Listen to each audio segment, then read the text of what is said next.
आँख के काजर होठ के लाली लागे छो मालग।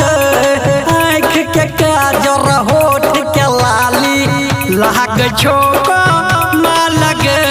मोर छो देखिए कसम गे मोर छो देखिए कसम करो यने हमें बालग। आँख के काजर होठ के लाली लागे छो मालग। आँख के काजर होठ के लाली आँख के काजर होठ के लाली आँख के काजर होठ के लाली नीम चौक चौसीमा वैशाली।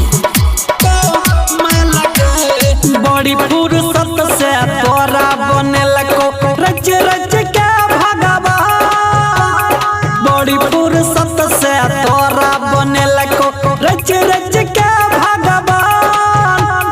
अनहरियो रात में लागे छही पूनम के तू चांद।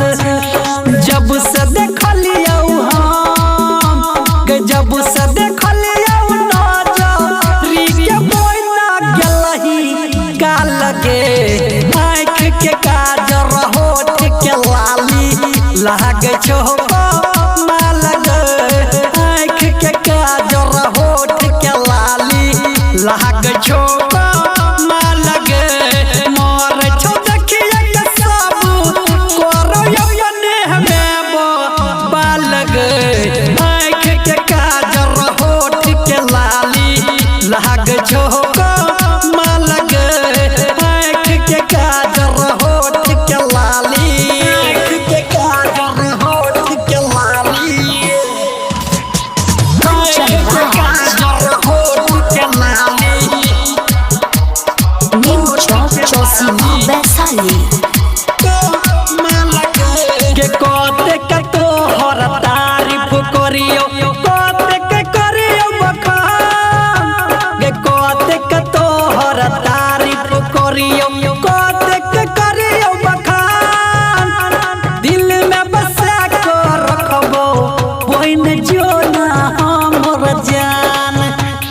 दिन दुपहर हर घड़ी दिन दुपहर हर घड़ी मन में आवे छो तोरे खया लगे। आँख के काजर होठ के लाली लागे छो मालग। आँख के काजर होठ के लाली लागे छो